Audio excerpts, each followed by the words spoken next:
Well, thank you very much for having us, everybody. I can give a little bit of background information about GeneX. So the development firm that we work for is called GeneX Power.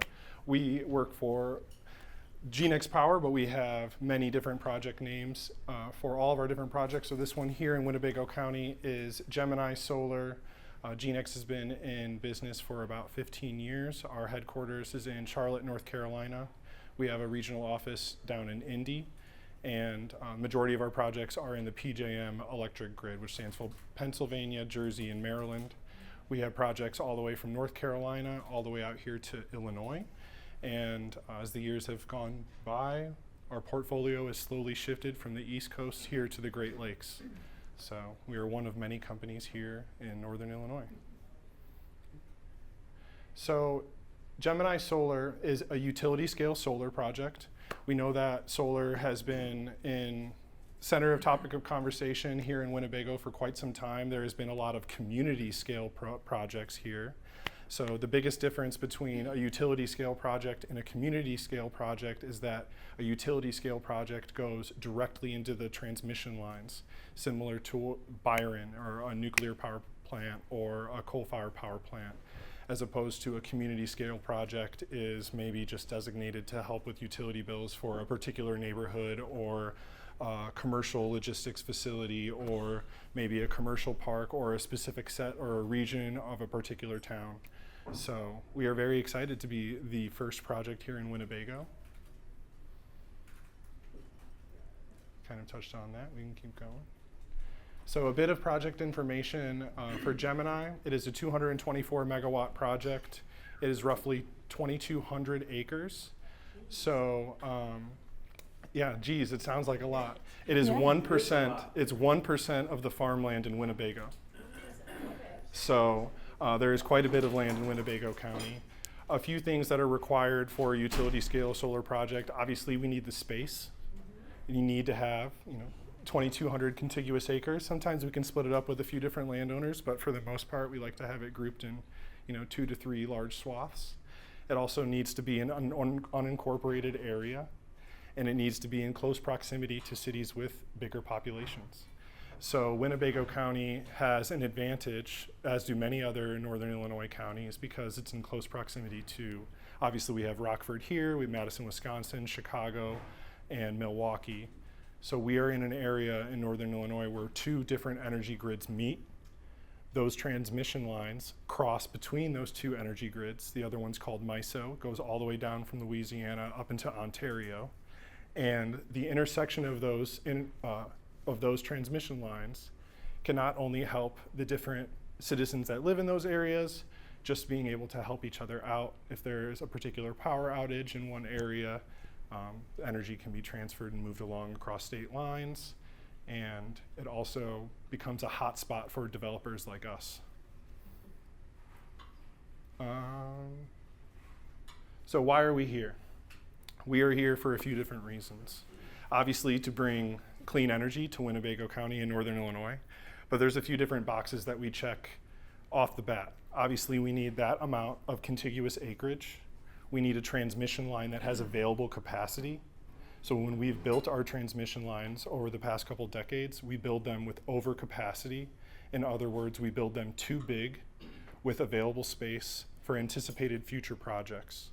Our engineering team and our environmental and our permitting team, they do a desktop, in many ways, a first run review of checking for the available capacity of these transmission lines, checking for the environmental features, flood zones, everything under the sun, just to determine the viability of this particular land. And then of course we need interest from the landowners.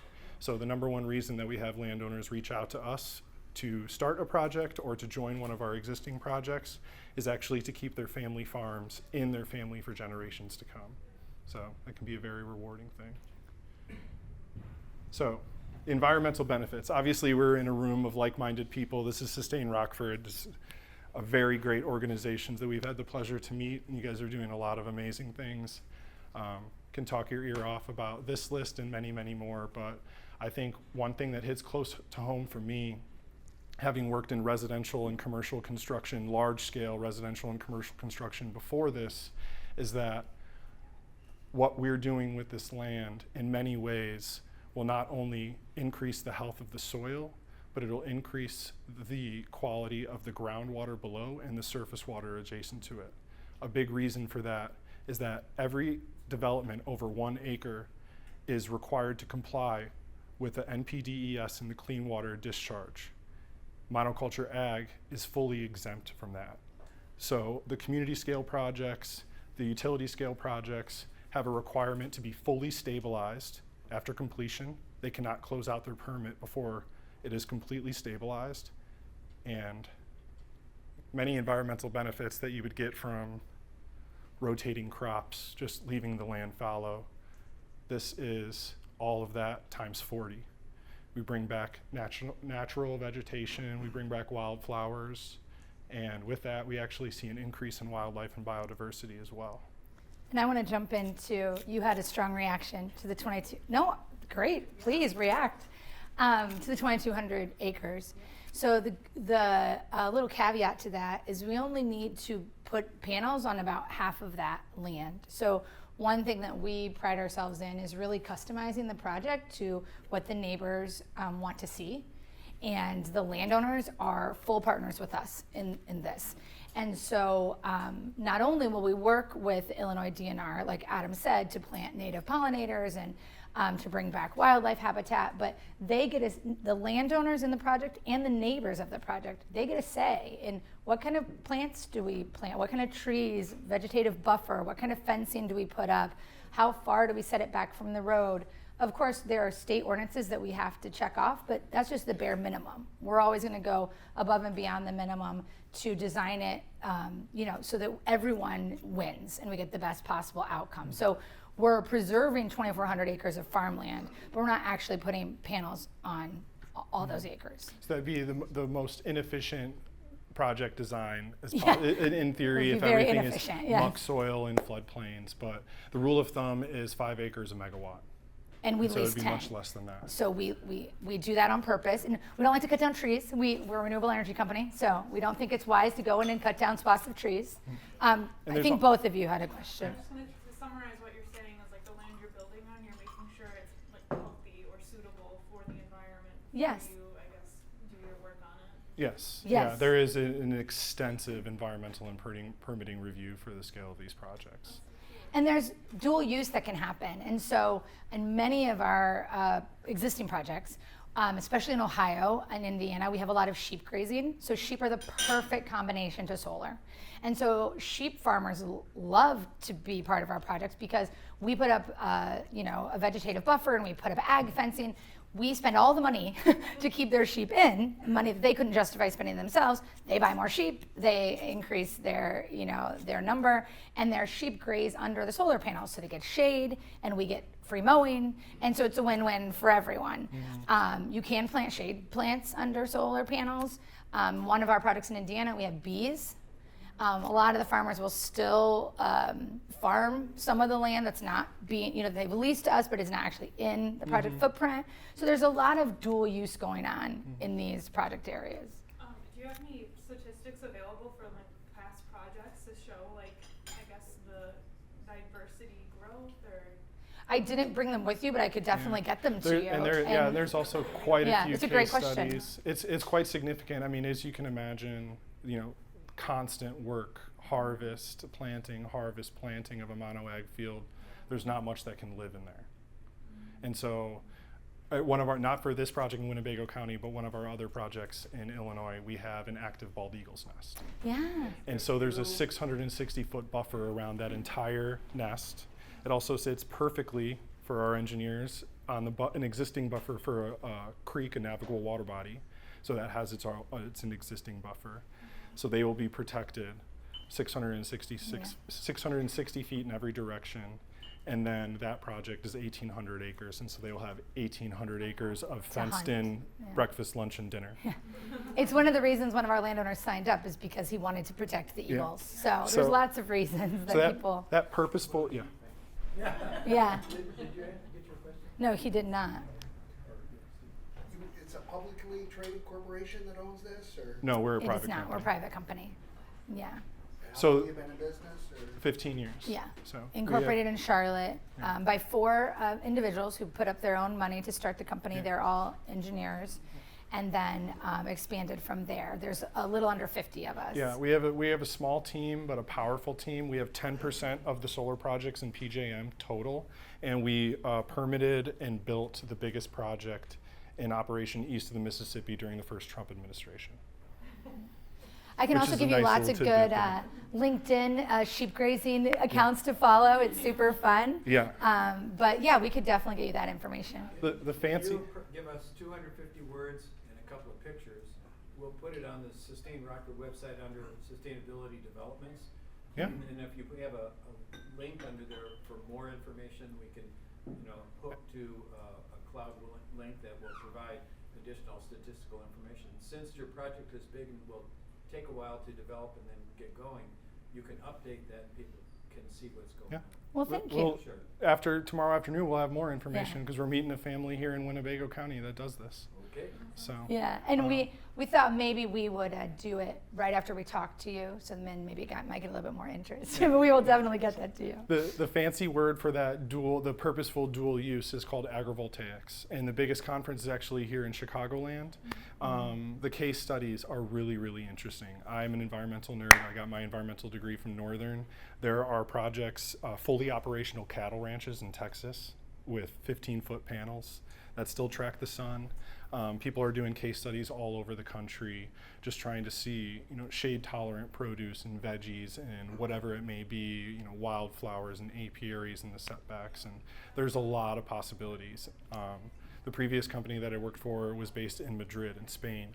Most European countries require a factor of agrivoltaics, that dual use and that balance. Obviously, they don't have nearly as much land as we do, but it is very, very interesting. And I think the case studies, you go down a rabbit hole for hours. So where do you source your solar panels? I hope it's not China. No. It is not no. China. Let me say real quick, there is a list of countries that you cannot source from. Yeah. So China is on that list, but Yeah. just to put people's mind at ease, there actually is a list that you're not allowed to source from. Yeah, there is a lot of procurement of materials that come from all over the world. We really try to keep our panels as close as possible. We have steel manufacturers in Indiana. We In have my panel hometown. manufacturers in Indiana. Canadian Solar is booming. They've got a massive facility down in Texas. I think it's fair to say with the current administration, more people will be pulling from American-made sources. And so, that is a roller coaster for every single project. And it's not the easiest thing, but it's in our best interest to keep it as local as possible. I have a question. How long is the lease for the land? So the initial lease is 20 years with 4 5-year extensions. Yeah. So And the a solar maximum panels of 40 years. do have and one of the next follow-up questions often is, well, do they really last that long? Are they exponentially changing all the time, increasing in technology? They do last that long. I've seen original panels from the 80s that are still like 99% efficient. So they can last the life of the project, or they can be subbed out if one needs to be repaired. Or if there's particular damage or something like that. Do you Sure. have any kind of protection, say there is an unusually bad hailstorm? Yes. Yeah. So one thing. Insurance? Well, These projects have an They do. insanely high insurance. one thing is the panels track the sun and they're bifacial. Okay, so they do that automatically. But I don't know if I can promise this, but the newer panels can be remotely controlled. So if there is bad weather coming, bad wind, bad hail, if you tilt them, they're not going to get as much damage as if they're like this. Right. So that there is technology always increasing for things like weather events. Thank you. Like the so- old panels weren't bifacial. So they are always improving on them. Yeah, absolutely. Absolutely. Sorry. Yeah, absolutely. Have you had any concern, we talked about any concern from like neighbors as far as like any output or anything that may damage, whether it be heat, excessive heat, or damage to surrounding properties? We have not had any concern here in Winnebago County. We know that there has been quite a bit of neighbor concern for some of these community scale solar projects. There is more research that shows that the adjacent properties actually increase in property value than there is for decreasing. So the reason for the increase in property value is because the number one reason people choose a home is because of the schools. Now that of course only applies if you have school-aged children, doesn't apply if you're retiring out to the country. But the schools are the number one tax beneficiary of these projects. They usually get about 35% of the increased tax revenue. And so that's what causes the home values to actually sometimes increase. There is no evidence that they decrease. If you're just talking about concerns as far as noise or pollution, or what was the other one? Sorry? health, she said health. So there's no factual evidence at all that there are any of those concerns. Our job is to provide all of the education that we can and to have as many conversations as we can. So we have a strong policy of letting people say whatever they want to us, whenever they want, as often as they want. It's not our job to convince them to be a fan of renewables, but it is our job to give them all the tools that they need to have the education and the information they need to make an informed decision for their family. So there is no harmful leaching or runoff from the panels themselves. They're made of materials that are all recyclable, and there has been some states that are quite adamant about there being some runoff and leaching of toxic materials into topsoil, which is a very realistic concern in states like Iowa and Illinois and Indiana, where our bushels per acre are, rivaling California in some categories. It makes sense that that's a concern. We've had a lot of project communities in the state of Indiana where they've actually gone out and done soil core bore testing and have not found anything. So Whales, are they okay with whales? I would think so. Next time next time I run into one, I'll ask. Next time we come, because there'll be a next time, we'll bring a panel and we'll show you what they're made of. But it's all just materials you're used to and that is recyclable. Yes, sir. How many megawatts is this project on 2,200 acres in? 224. 224? And how much of this percentage of this 224 is actually going to service the Rockford area? That's a tough question. So quite a bit. I would assume 100% of the energy is going to go in the region, whether it be Rockford, Madison, Milwaukee, Chicago. Who's buying it? The power? It's not being, there's no PPA. It goes directly into the transmission lines, as does a nuclear power plant or a coal-fired power plant. Going to ComEd? Yes, ComEd operates the plant, operates those lines, correct, yes. Do you want to Yeah, keep we can going? keep And going. we'll Yeah, keep the we'll have questions time for coming, though. Q&A This is after, of course. fantastic. Thank you for asking questions. So economic impact.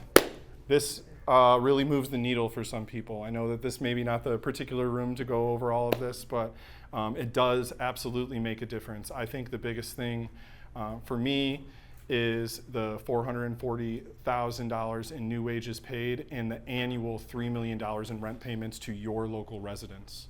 All of our projects in Illinois, It's kind of the hard. landowners Do you want us to read the numbers? They're kind of hard to see. Okay. One unique thing about our Illinois projects is that all of our landowners live in the project community, and many of them live on the project itself. So that is not normal. My first dozen projects were probably with absentee landowners in Florida and Arizona that hadn't been to the north in a decade. So it's nice. And it goes back to Anne Marie's point of us being very considerate when we are talking about vegetative buffers when we're going and approaching these neighbors. And there is actually a requirement that the state of Illinois holds for all of these developers that we have in this PowerPoint that we could touch on in a little bit, but it's non-negotiable. And every developer must comply with every bullet point in the agreement. And that agreement is between us and the Illinois Department of Agriculture. And it's basically fully centralized around protecting the landowner and protecting that land. So in theory, you take a photo of the fields and it's going to look the exact same when the project is complete, not only at the surface, but also the stratification of the soil itself. Same amount of topsoil, same compaction.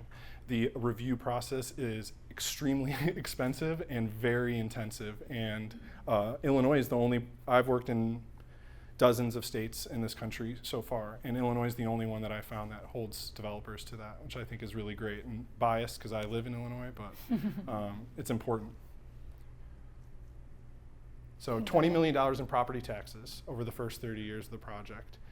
The comparison, we can pull up the numbers, the comparison in the increase of the property taxes of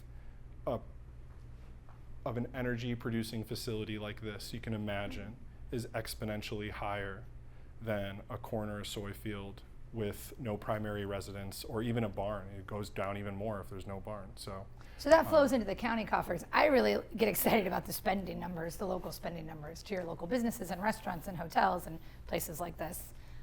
We'll really see a big increase in spending. And these are all independent economic reports. We don't put them together. We have professionals to do that for us. yeah, not me. I think we can go to the Whenever next you're one. ready. Oh, this is me. This is so tiny. Don't worry about it. Okay, so I'm the Director of Community Relations. So I do community engagement. And it's the best job in the entire company. It's very unique to GeneX that every one of our projects has a community relations director. So I come from a nonprofit background. I was actually with a very large United Way in Northwest Indiana before I took this job. And I have found that I can do much more good on the ground in a for-profit company than I was actually doing in a nonprofit company. So that's what attracted me to this role. But we've been in town about 15 months. We try to be here bi-weekly, if not more. I already mentioned that we have a local project representative who lives here. We have a local office. But on top of that, we're chamber members, we're Next Rockford members, we're Sustain Rockford members. We like to go on what I call a listening tour. So we talk to all the normal players, economic development and elected officials, but we really like to talk to groups such as yours, Rotary, Kiwanis, nonprofits, because every group is going to give you a different pulse on the community, and we don't want to come into a community and just assume that we know what is best for you. We want to hear what your top needs are for your community. And so to that end, we started a community grant program. So the community grant runs quarterly. I told you I have a nonprofit background, so I want grants to be super simple. So if you have a favorite community organization or nonprofit that you either are part of or you just is your favorite to give to, please let me know and I'll connect you to the Google form. It's a very simple Google form. There's no reporting out required. We give grants of $500 to $5,000 every quarter. You can use it to keep the lights on. You don't have to have a special program or service to qualify for our grants. And we've actually spent the last couple of weeks visiting all of our grant recipients, so that's always super fun. And then we like to get really involved in what's going on. So we had the pleasure of bringing Santa back to Stroll on State this year. I won the award for the coldest event worked in the entire company, if you went there. But Santa was there, and we're Ice Hogs season ticket holders. We're really involved with United Way and their literacy campaign. We like to volunteer as much as we can as well. So just some of the things that we do to be a part of the community. GeneX has a commitment to being a good neighbor. So we take that very seriously. We put a lot of time and energy and money behind it, and we think everyone should benefit from the project, not just the landowners, not just the county tax coffers, but everyone in the community should have an opportunity to benefit. So we're gonna play a short video of just some of the people we've worked with so far.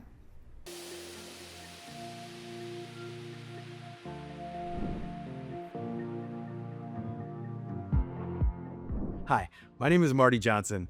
I am an account executive for the Rockford Ice Hogs in the front office. I act as the youth hockey coordinator and proud to be working here with GeneX. First interaction with GeneX was at the Rockford Area Chamber of Commerce golf outing. Anne Marie and I met on the third hole and became fast friends.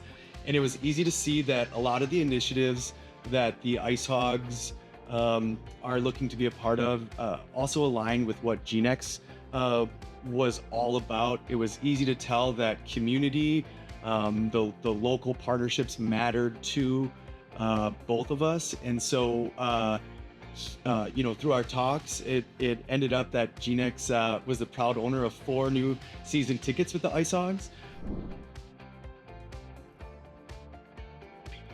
Julie Bosma, President and CEO of United Way of Rock River Valley.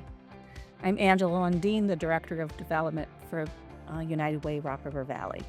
I've had the opportunity to meet with Anne Marie, and she has explained what you guys are doing here in our community, and so I'm a new learner to solar, but thankful that you guys have chosen Rockford to start things here. It's important for our community, and then it's also a wonderful benefit that you have chosen United Way to donate funds to. That helps us to continue our work in our community and make a difference in young people through our literacy program. And so super grateful for that and looking forward to continuing that partnership.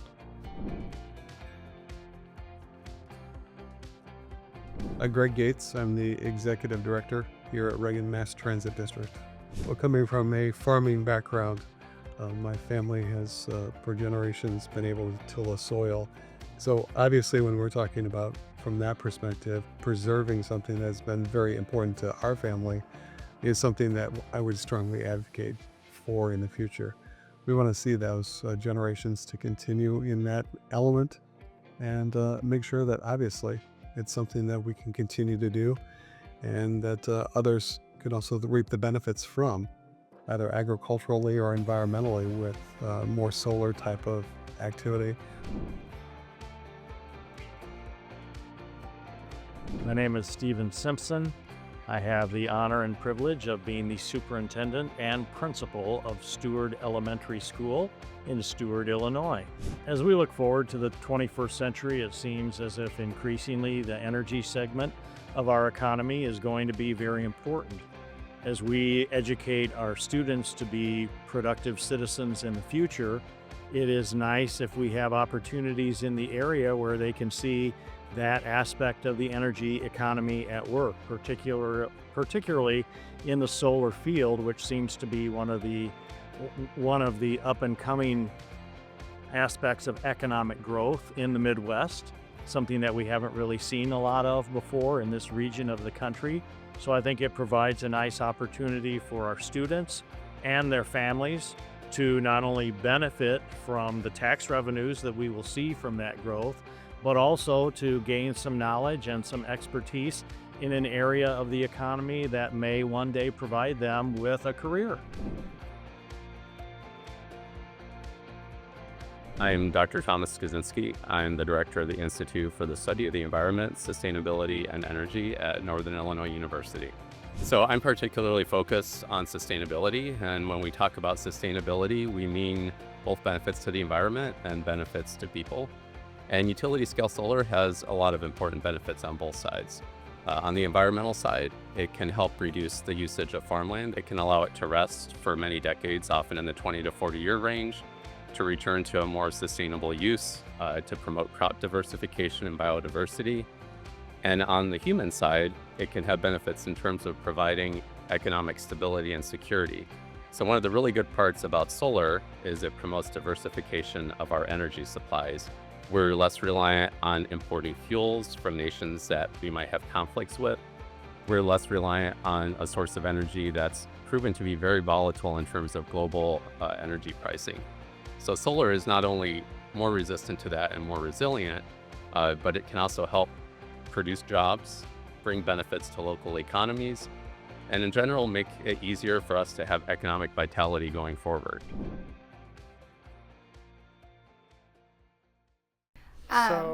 Yeah, do we just want to do questions now? I mean, there's lots of slides. We don't have to go through them all, but you guys had lots of great questions. Yeah, we don't want to bombard with information. There's a lot of good questions. With bifacial panels, is the idea to get reflected light from the sky to hit the other side? The snow. Not the sun side? The snow. The snow. When it's snowing. So in the north. Yeah. Yeah. So it increases the productivity over the winter months. Yeah, they're actually better in the cold. When the sun, think about when you're driving. When the sun reflects off the snow, it produces a lot of energy. But oftentimes people say put them out west. They actually aren't as efficient and reliable when they get hot. So they do better in mild climates. Yeah. So Texas and California are just fighting each other for number one, but Illinois is top 5. And the Great Lakes will consume the top 5 here very soon as the heat decreases the energy output. And- So so like Anne Marie said, the same reason that you got to pop your sunglasses on in the winter. You're like, why do I have to wear sunglasses while I'm driving? Right there. And Illinois and Michigan's governors have both set very, very aggressive renewable energy goals. Illinois is 100% by 2050.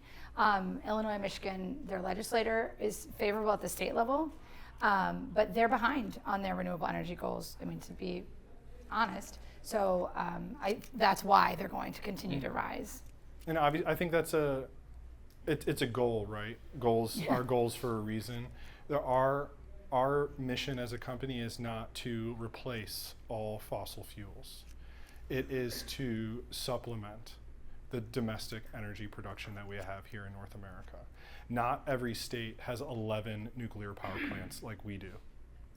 There are some that are absolutely biting at the bit for one. Indiana has 0. So we have a more diverse energy portfolio than many other states already.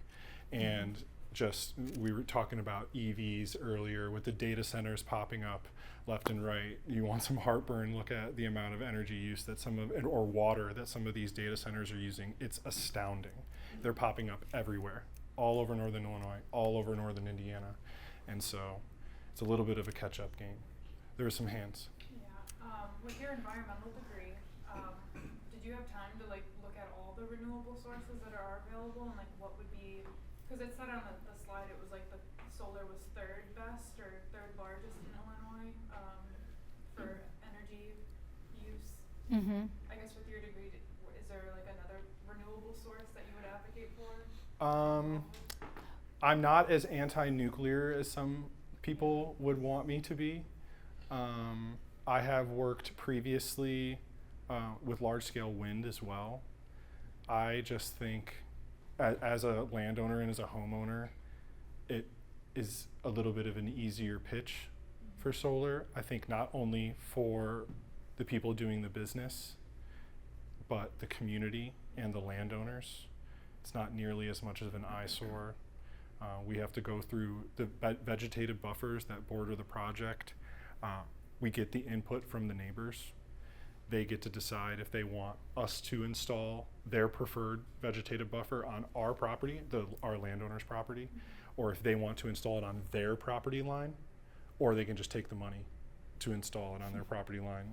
It is an Illinois AMA requirement, so the Agriculture Impact Mitigation Agreement, and that is standard. So if they want to take it, install half the arborvitae, and then cash 30 grand, they can do that. What's going to make this happen? Is it going to happen? Or Well, there's a slide at the end about action steps. Thank you so much for asking. What do you need? You guys can help make it happen. So really, we have found so many supportive friends in Winnebago with all the great organizations that we've been able to connect with. The more friends and the more support that we have in the community, the better. Again, this is the first utility scale project to come across the Winnebago County Board, period. Not the people that are currently in the county board. We are the first ever.